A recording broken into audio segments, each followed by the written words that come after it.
জীবনে রক্ষিত সে অপ্রাকৃত নাম নিয়ে, এই হরিনাম নিয়ে মহাপ্রভু জগতের মাঝে এসে তিনি জগৎ জীবকে ডাকছেন। হরি বল হরি বল। তা কি বলে ডাকছেন? মধুময় বৃন্দাবনে যখন তিনি ছিলেন তখন তো ভগবানের হাতে মুরলি ছিল, তাই না দাদু? কিন্তু তিনি যখন কলিধামে এলেন, মাথার চূড়া, ময়ূরপুচ্ছ, হাতের মুরলি সবকিছু বৃন্দাবনে ছেড়ে এলেন। মধুময় শ্রীরাম বৃন্দাবনে অঙ্গে শ্যামল বর্ণটাকেও তিনি ছেড়ে এলেন। ভক্ত এবং ভগবানের মিলিত তনু হচ্ছে আমার গোড়া তনু। গোতে গোবিন্দ, রাতে রাধা, আর রাধা গোবিন্দের মিলিত অঙ্গ বলে মহাপ্রভুকে বলা হলো গৌরাঙ্গ। বাহিরেতে রাধারূপ, অন্তরে শ্রীকৃষ্ণ, গদাধরের প্রাণগোড়া ব্রজ রস কৃষ্ণ। সে ব্রজের কৃষ্ণই ভেতরে আর বাহিরে রাধা, রাধা কান্তি, অর্থাৎ হেমবর্ণ বা সোনার বর্ণ ধারণ করে রাধা রানীকে আশ্রয় করে তিনি নদিয়ার মাঝে এলেন। তাই তো শাস্ত্রে বলল, আশ্রয় করিয়া ভজে কৃষ্ণ তারে নাহি ত্যাজে, আর জীব মরে অকারণ। তো ভগবান জগৎ জীবকে ডাকছেন। জগৎ জীবের কর্ণমূলে যেন ভগবানের বা মহাপ্রভুর সেই অমর বাণী পৌঁছতে পারে। যেহেতু মুরলীখানা নেই, তাই কলিধাম ধামে তিনি জগৎ জীবকে ডাকছেন। কি বলে ডাকছেন? ওরে সিংহা বেনু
বেণু মুরলী করিয়া জয়ধ্বনি, হই হই বলিয়া গোড়া ফিরায় পাচনি। আজ মহাপ্রভু আমার কি করলেন, মহিষের সিংকে তিনি আজকে মুরলীত করলেন। এই যে আমাদের ঘরে ঘরে অনেক সময় দেখবেন মা, অনেক সাধু যারা মাদুগুরি করতে আসে না মা, তাদের কাঁধে ঝোলানো দেখবেন একটি মহিষের সিংহা থাকে। যেহেতু ব্রজের মুরলী খানা নেই, তাই এবার তিনি মহিষের সিংহাকে মুরলী করে গম্ভীর নাদে ধ্বনি করে তিনি জগৎ জীবকে ডাকছেন। তা কাদেরকে ডাকছেন? মহাপ্রভুর যারা অন্তরঙ্গ ভক্ত ছিলেন, সহচর ছিলেন, মহাপ্রভু আজ আমার তাদেরকে ডাকছেন। ওরে রামায় সুন্দরানন্দ সঙ্গে নিত্যানন্দ,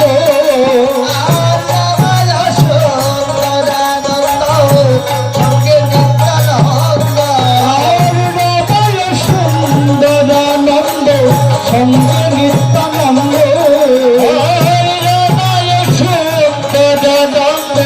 সঙ্গে নিত্যানন্দ, আর গৌরী দাস অভিরামে সবারই আনন্দ, আর গৌরী দাস অভিরামে সবারই আনন্দ, আনন্দ ধরে না, আনন্দ ধরে না, আনন্দ ধরে না, আনন্দ ধরে না, গৌর চাঁদকে কাছে পেয়ে আনন্দ ধরে না, গৌর চাঁদকে কাছে পেয়ে আনন্দ ধরে না, আনন্দ হলে রে, আনন্দ হলে রে, আনন্দ হলে রে, আনন্দ হলে রে, গৌর চাঁদকে কাছে পেয়ে আনন্দ হলে রে, গৌর চাঁদকে কাছে পেয়ে আনন্দ হলে রে। শ্রীরাম নদিয়ায় গৌর চাঁদকে কাছে পেয়ে জনজগৎ জীবের আর আনন্দ ধরে না। তা মহাপ্রভু কাদেরকে ডাকলেন? পূর্ব লীলায় যারা যারা আমার গৌর সঙ্গ করেছিল, সে ললিতা বিশাখা সখী যারা ছিলেন, তারা আজকে কলিধামে পুরুষ দেহ ধারণ করে এলেন। বৃন্দাবনে যখন তারা লীলা করছিল, ললিতা বিশাখা চম্পক ললিতা লতিকা ধ্বনি সকলে মিলে আবার ভগবানকে বলেছিলেন, প্রভু হে, বৃন্দাবনে যেমন করে তোমার সঙ্গ পেয়েছি, পরের জন্মেও যেন তোমার সঙ্গ পায়। ভগবান সেদিন বলেছিলেন যে তোমরা আমার সঙ্গ পাবে বটে, তবে নারী দেহ ধারণ করে কলিধামে গিয়ে তোমরা আমার সঙ্গ পাবে না।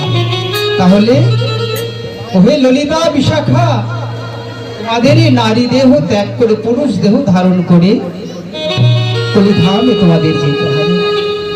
তাই তো ললিতা বিশাখা তারা, ললিতা এলেন স্বরূপ দামোদর নাম ধারণ করে, বিশাখা এলেন রায় রামানন্দ নাম ধারণ করে। এমন করে তারা পুরুষ দেহ ত্যাগ করে, নারী দেহ ত্যাগ করে পুরুষ দেহ ধারণ করে মহাপ্রভুর সঙ্গ করবেন বলে তারা কলিধামে এলেন। এই কলিধামে এসে এলেন। প্রতিটি যুগে যেমন ভগবান জগতে সমস্ত অধর্মকে নাশ করে ধর্মের প্রতিষ্ঠা করবার জন্য সঙ্গে তার প্রিয় কিছু পার্ষদকে নিয়ে আসেন, তদ্রূপ কলিধামে তিনি তার প্রিয় কিছু পার্ষদকে নিয়ে আসলেন। ওই যে পঞ্চতত্ত্বের মধ্যে যে বুড়ো মানুষটিকে দেখছেন মা, অদ্বৈতাচার্য, তিনি স্বয়ং ভোলানাথ মহাদেবাদিদেব মহাদেব। মহারাস মঞ্চে যখন তিনি অংশগ্রহণ করেছিলেন পুরুষ দেহ ধারণ করে, বৃন্দাবনে মহারাসে যেমন পুরুষ দেহ ধারণ করে মহারাসে অংশগ্রহণ করা যেত না, তদ্রূপ কলিধামে মহাপ্রভুর সঙ্গ করবার জন্য আবার নারী দেহ ধারণ করে তার সঙ্গ লাভ করা সম্ভব হয়। কেননা এই হরিনাম প্রচার করতে হলে স্বয়ং মহাপ্রভু সহধর্মিণী বিষ্ণুপ্রিয়া এবং তার মাতাকে ছেড়ে দিয়ে সন্ন্যাস ধারণ করে তিনি গিয়েছিলেন। সন্ন্যাস শব্দের অর্থই হচ্ছে ত্যাগ মা। তাই মহাপ্রভু বলেছিলেন যে তোমরা নারী দেহ ত্যাগ করে পুরুষ দেহ ধারণ করেছ। সেই সব পার্শ্বদগণ এসেছিলেন। অদ্বৈতাচার্য এলেন, স্বয়ং যিনি ভোলানাথ ছিলেন এলেন, শ্রীবাস পণ্ডিত যিনি পুরবলীলায় ছিলেন নারদ, ব্রহ্মা এলেন ভক্ত হরিদাস হয়ে, স্বয়ং বলরাম নিত্যানন্দ হয়ে, সকল ভক্তগণ আজ সিধাম নদিয়ার মাঝে। ওনারা যে কেবল দাপর বা কলিতে আসেন তা কিন্তু নয়, এই ভগবানের সঙ্গ করবার জন্য প্রতিটি যুগে যুগে প্রতিটি কালে কালে তারা ভগবানের সঙ্গ লাভ করে থাকে।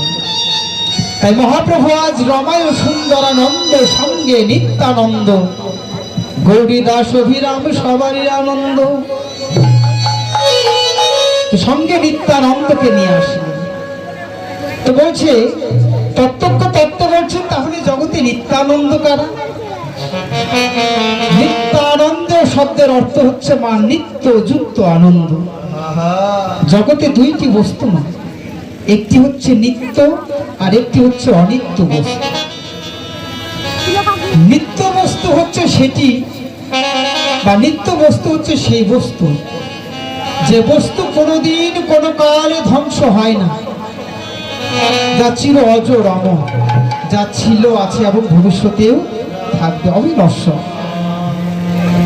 এই নিত্য বস্তু যারা নিত্য নিত্য বা প্রতিদিন বা অনন্ত কাল ধরে যারা সেই নিত্য বস্তুর সাধনা করছেন, ভজনা করছেন, জগতে তাদেরকে নিত্যানন্দ বলা হলো। এই যে পঞ্চতত্ত্বের মধ্যে আমরা দেখছি নিত্যানন্দ, উনি কেবলমাত্র এক নিত্যানন্দ নয়। ভজন ক্ষেত্রে, সাধন ক্ষেত্রে আমরা প্রত্যেকেই কিন্তু এক একজন নিত্যানন্দ, তাই না দাদা? আমরা প্রত্যেকে এক একজন নিত্যানন্দ। কেননা আমরা সে নিত্য বস্তুকে ভজনা করে নিত্য নিত্য মনের মধ্যে আনন্দ পেতে চাই বলে আমরা জগতে সকলেই নিত্যানন্দ। তাই তত্ত্বজ্ঞ বললেন, জগতে তারাই ভাবে নিত্যানন্দ, আর তারাই ভাবে নিত্যানন্দ, জগতে তারাই ভাবে নিত্যানন্দ, আর তারাই ভাবে নিত্যানন্দ, নিত্য জানে মনে আনন্দ, জগতে তারাই ভাবে নিত্যানন্দ, নিত্য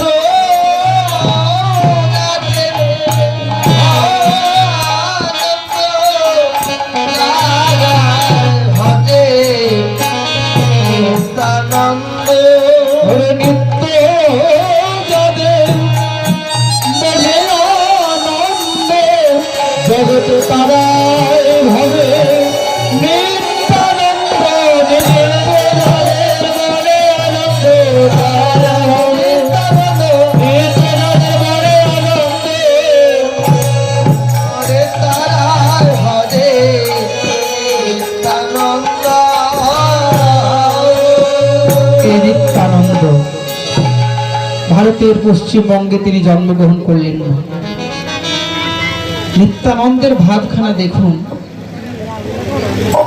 মাত্র 13 বছর বয়সে একজন সাধু এমন মাদুগিরি করতে করতে একদিন নিত্যানন্দের পরিবারে এলেন।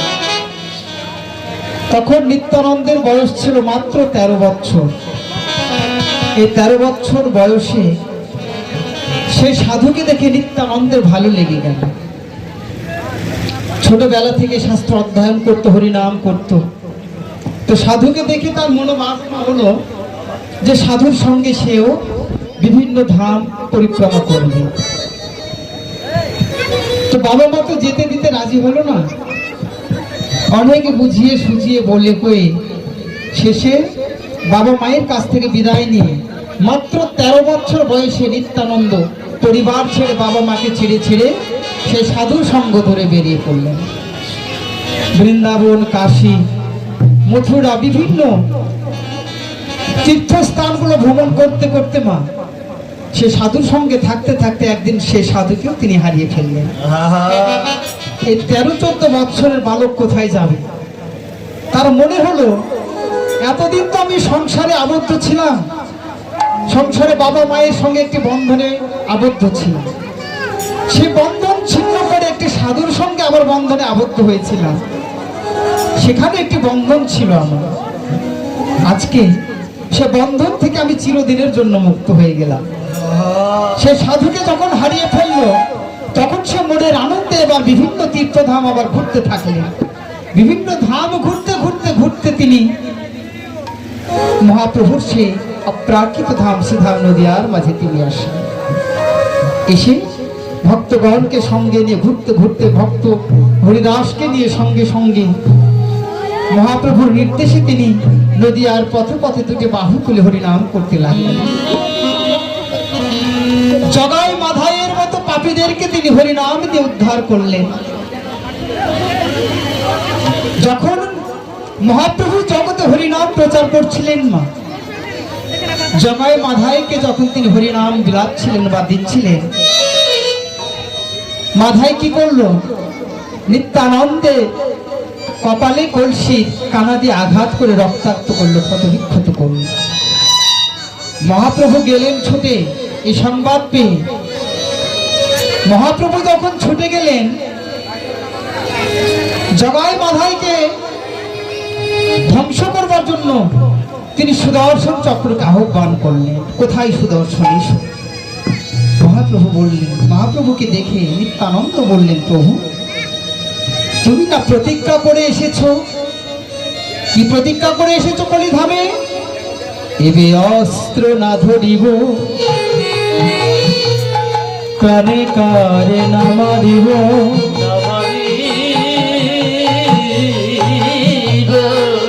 হরিনাম সংকীর্তনে যাব, করিব উদ্ধার, করিব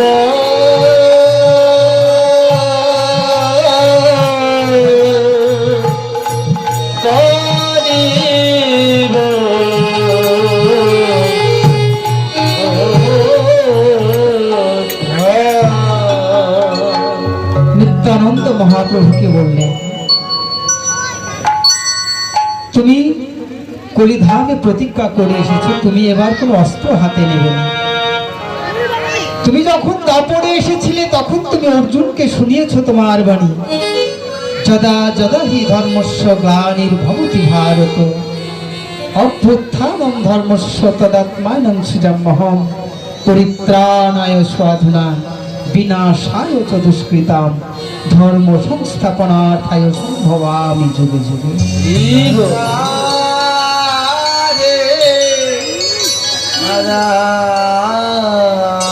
যখন পৃথিবীতে অধর্ম বেড়ে যাবে, অত্যাচারী দুষ্কৃতকারী যখন বেড়ে যাবে, তখনই তুমি জগতে আবির্ভূত হবে দুষ্কৃতিকারীদের ধ্বংস করে সাধুদের পরিত্রাণ করবার জন্য। কিন্তু তুমি কলিধামে প্রতিজ্ঞা করে এসেছো যে এবার তুমি কোনো অস্ত্র ধরবে না, কাউকে হত্যাও করবে না, হরিনাম জপ দিয়ে অনন্ত কোটি কাল ধরে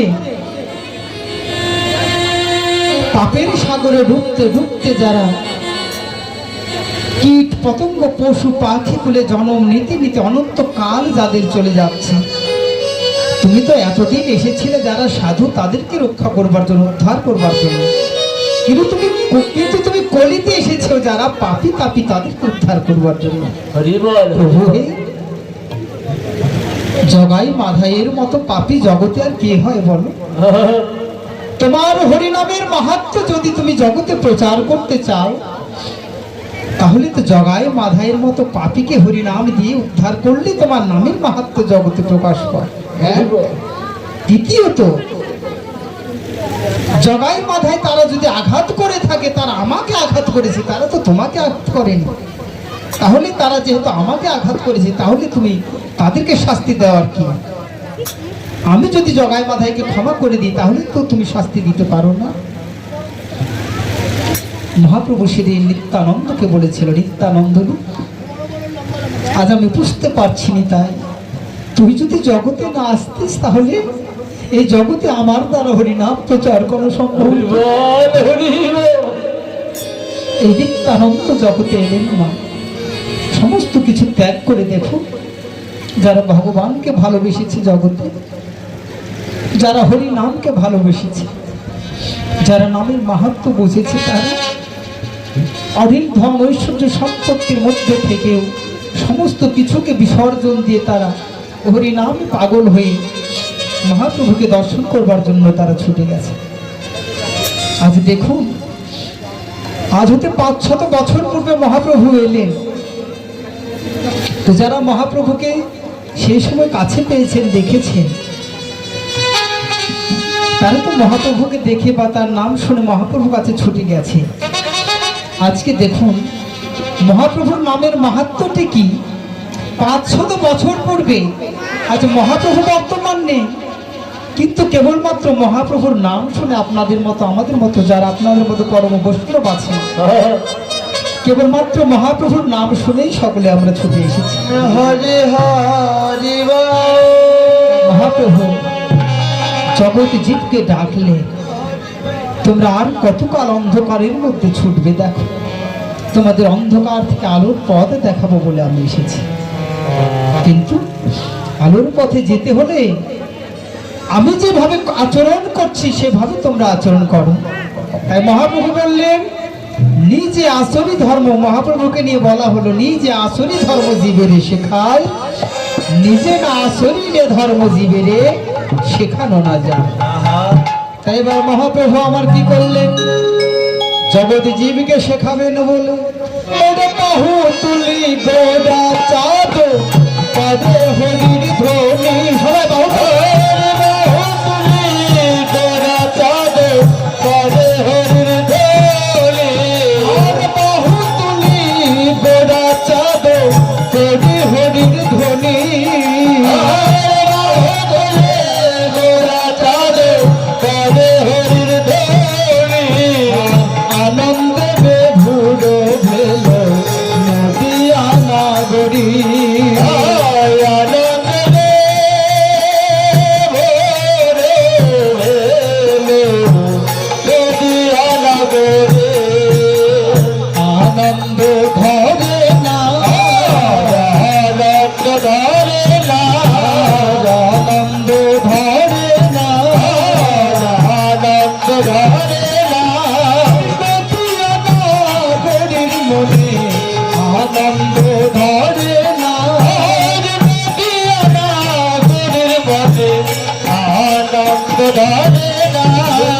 নাগরীর মনে আজ যেন কোনো আনন্দ ঘটছে না। ওমা বৈষ্ণব পদকর্তা পদে লিপিবদ্ধ করলেন, আনন্দে বেভুড়ো ভেল নদিয়া নাগরী। নাগর শব্দের সঙ্গে ই প্রত্যয় হয়ে হলো নাগরী, অর্থাৎ স্ত্রীলিঙ্গ বা নারী রূপে দেখানো হলো। তাহলে কি দাদু, মহাপ্রভু যখন নদিয়ার মাঝে লীলা করছিলেন, এই মহাপ্রভুর হরিনাম শ্রবণ করে শুধু কি মাত্র নারীরাই ছুটে গিয়েছিলেন? কিন্তু বৈষ্ণব পদকর্তা পদে বললেন যে নদিয়া নাগরীরা ছুটে গেল বা তারা আনন্দে বিভোর হলো। নাগরের কথা বলেন, তো নদিয়া নাগরী কেন বলা হলো?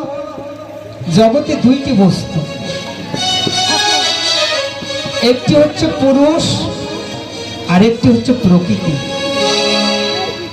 জগতে পুরুষ বলতে কেবলমাত্র আদি আদি গোবিন্দ ভগবান শ্রীকৃষ্ণকে বোঝানো হয়। আর এই বিশ্ব ব্রহ্মাণ্ডে আমরা যা কিছু দেখছি, আমরা পৃথিবীতে যা কিছু আছে মা, আমরা সকলেই প্রকৃতির অংশ। চন্দ্র সূর্য গ্রহ তারায় যে মানুষ, পশু পাখি, বৃক্ষ তরুলতা, আমরা সকল কিছু হচ্ছে নারী স্বরূপ বা প্রকৃতি স্বরূপ। প্রকৃতি মানে নারী, আর নারীকে প্রকৃতি বলা হয়। সেই জন্য ভগবান শ্রীকৃষ্ণের বাম সাইডে রাধা রানীকে দেখানো হয়েছে। রাধা রানী হচ্ছে প্রকৃতি স্বরূপ। ভগবানের বাম সাইডে যে রাধা রানীকে দেখছি, এটি নিছক কোনো শুধু নারী বা রাধা নয়। ভজন জগতে বা সাধন জগতে আমরা প্রত্যেকে এক একজন রাধা। এই রাধা শব্দটি এসেছে আরাধিকা শব্দ থেকে। একটু আসতে,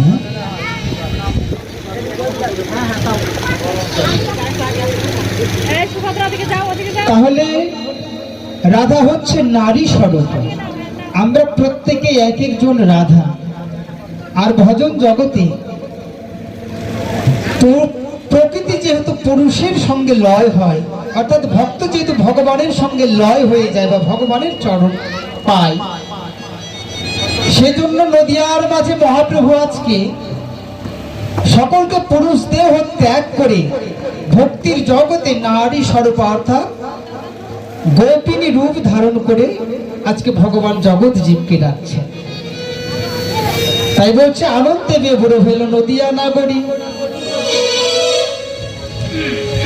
বাহু তুলি গোড়া চাঁদ করে হরির ধ্বনি। তাই না দাদা? তো বসে বসে দুটি হাত নিচে রেখে হরিনাম করলেই সমস্যা কি? দুটি বাহু ঊর্ধ্বে তুলে করতালের ধ্বনি দিতেই যে নাম করতে হবে, এটির আবার কি মাহাত্ম্য, তাই না?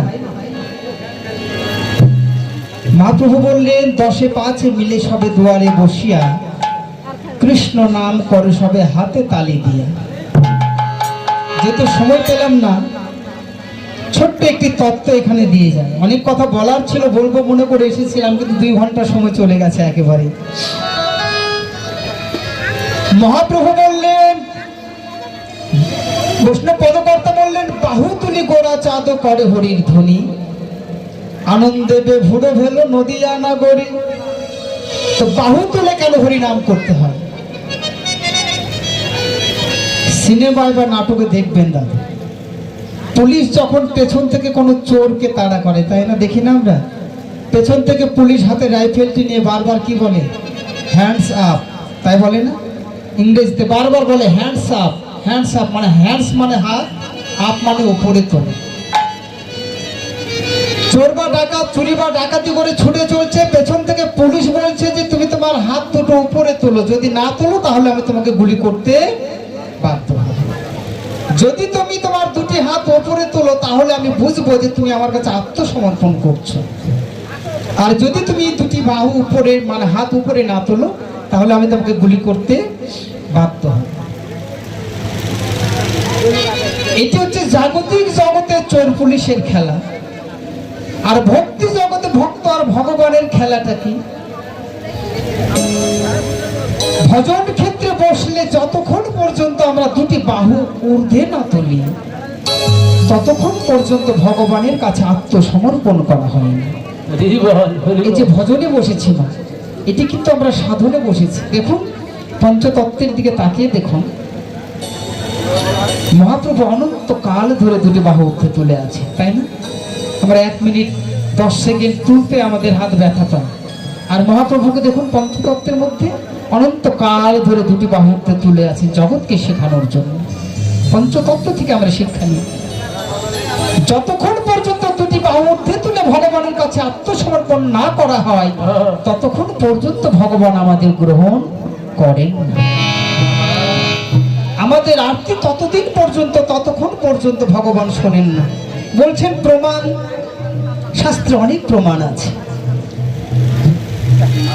ব্রজগোপীগণের যখন বস্ত্র হরণ করা হয়েছিল দাদা, দেখেছি না দিদিমণি? আমরা আগে তো অনেক ছবি পাওয়া যেত, সুন্দর সুন্দর এমন ছবি, নরকের বিভিন্ন রকমের শাস্তির ছবি পাওয়া যেত।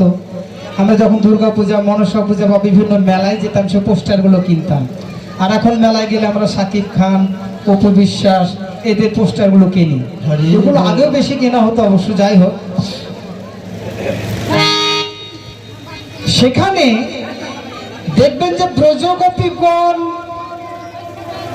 1 মাস ধরে কাত্যায়নী ব্রত করে জলকালি করছিলেন, অঙ্গের বসনগুলো খুলে রেখে, নদীর কূলে খুলে রেখে দিয়ে তারা যমুনার জলে জলকেলি করছিলেন। যখন তারা ব্রত সমাপন করলো, তখন যোগমায়া যোগেশ্বরী ভগবানের কাছে গেলেন, ভগবান শ্রীকৃষ্ণের কাছে গেলেন। ভগবান শ্রীকৃষ্ণের বয়স তখন মাত্র 8.5 বছর। এই যে আমরা রাধা গোবিন্দ লীলা শ্রবণ করছি না দিদিমণি, এই সমস্ত লীলা 64 প্রকারের যে আমরা লীলা রস আস্বাদন করি, এটি ভগবান করেছিলেন মাত্র 11-11.5 বছর বয়সের মধ্যে। আমরা রাধা গোবিন্দ তত্ত্ব নিয়ে অন্যান্য ধর্মের যারা আছে, আমাদের ধর্মের আমরা নিজেরাও জানি না, অনেকেই রাধা গোবিন্দ তত্ত্ব নিয়ে আমরা অনেক ভুলভাল কথা বলি। কিন্তু রাধা গোবিন্দর প্রেম যে কি, প্রেম জিনিসটা যে কি, এটাই আমরা জানি না। বলা হচ্ছে আমার রাধার মধ্যে নাহিক কোনো কাম বন্ধ, কৃষ্ণ প্রীতি লাগে কেবল কৃষ্ণের সঙ্গে সম্বন্ধ। বৃত্ত পরিমাণ যেখানে কামনা বাসনা থাকে, সেখানে প্রেমের কোনো স্থান হয় না। তো ব্রজগোপীগণ যখন 1 মাস ধরে কাত্যায়নে ব্রত করলো, অঙ্গের বসনগুলো পাড়ে রেখে দিয়ে যখন জলকেলি করছিল, যোগমায়া যোগেশ্বরী ভগবানকে গিয়ে বললেন, হে গোবিন্দ, ব্রজগোপীগণ তো তোমাকে পতিরূপে পেতে চায়, যায়, তুমি তাদেরকে গিয়ে একটু পরীক্ষা করে নাও, এখনো তাদের মধ্যে আমার আমিত্ব বলে কিছু আছে কিনা। যদি তাদের মধ্যে এখনো আমার আমিত্ব বলে কিছু থেকে থাকে, তাহলে তারা তোমাকে প্রতিরূপে পাবে না। তাদের আমিত্ব ধ্বংস হয়েছে কিনা তুমি তাদেরকে পরীক্ষা করে নাও। যারা আমার আমিত্বকে নাশ করতে পেরেছে, তারাই রাস মঞ্চে যাওয়ার অধিকার লাভ করবে। ভগবান গেলেন, ব্রজগোপীগণের বস্ত্রগুলো হরণ করলেন, চুরি করলেন, কদম্বের ডালে সারি সারি সাজিয়ে রেখে দিয়ে ভগবান সেখানে বসে মুরলী বাদন করছেন। ব্রজগোপীগণ হঠাৎ করে দেখছে তাদের বসনগুলো নেই, নন্দের বেটা কানো বসনগুলো চুরি করে বসে আছে। কোনো কোনো ব্রজগোপী জল থেকে উঠল না, কোনো কোনো ব্রজগোপী উঠে নদীর ধারে যে মানের গাছ, বিভিন্ন গাছ আছে, বড় পাতা দিয়ে আপন সম্ভ্রম ঢাকলেন। কোনো কোনো ব্রজগোপী আপন হস্ত দিয়ে সম্ভ্রম ঢাকলেন। কোনো কোনো ব্রজগোপী বলছে, গোবিন্দ, এই দেহটা তো তুমি তৈরি করেছো, যে দেহ মনোপ্রাণ জীবন যৌবন তোমার চরণে অঞ্জলি দেব, এই দেহ দিয়ে কি করবো বলো। সে ব্রজগোপীগণ দুটি বাহু তুলে ভগবানের কাছে আত্মসমর্পণ করল, যে গোবিন্দ, আজ হতে আমি আমার আমিত্বকে ধ্বংস করি, আমি তোমার হয়ে গেলাম। সেদিন যারা ভগবানের চরণে আত্মনিবেদন করেছিল, যারা আমার আমিত্বকে ধ্বংস করে ভগবানের হয়েছিল, মহারাজ মণ্ডলীতে কেবলমাত্র তারাই সেদিন অংশগ্রহণ করতে পেরেছিল। যারা দুটি বাহু উঠে তুলেছিল মা, কেবলমাত্র তারাই ভগবানকে লাভ করতে পেরেছে। এই যে আপনারা সকলে বসে আছেন, আপনারা ভজনে বসেছেন, ঘন ঘন উলুধ্বনি, হরির ধ্বনি এবং দুটি বাহু উঠে তুলবে, এটি ভজন। এই যে বসেছেন ভজনে, যতবার দুটি বাহু উঠে তুলবেন, যতবার উলুধ্বনি করবেন, হরিধ্বনি করবেন, ততবার ভগবানের কাছে আত্মসমর্পণ করা হয়। ভগবান এটি শিখিয়ে দিচ্ছেন যে 10-5 মিলে সবে দুয়ারে বসিয়া কৃষ্ণ নাম করো সবে হাতে তালি দিয়া। আর মহাপ্রভু আবার ওদিকে শেখাচ্ছেন, বাহু তুলি গোরা চাঁদ নিজে, দুটি বাহু উত্তোলন করে হরি নাম গাইছে। বাহু তুলি গোরা চাঁদ করে হরির ধ্বনি, আনন্দ বেভুড়ে ভেল নদিয়া নাগরী। এবার নদিয়ার মাঝে সকল ভক্তগণ মিলে ওরে বাসুদেব ঘোষে কাহে নব বিলাসে, ঘোষে কাহে নবয়ন রাগে, বাসুদেব ঘোষে কাহে নবয়ন রাগে, বাসুদেব ঘোষে কাহে নবয়ন রাগে। গোষ্ঠ লীলা গোড়া চাদর দিল প্রকাশে, আর গোষ্ঠ লীলা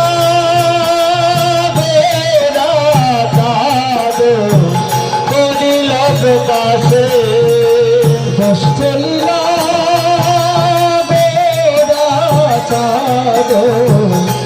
দিল প্রকাশে, গোষ্ঠ লীলা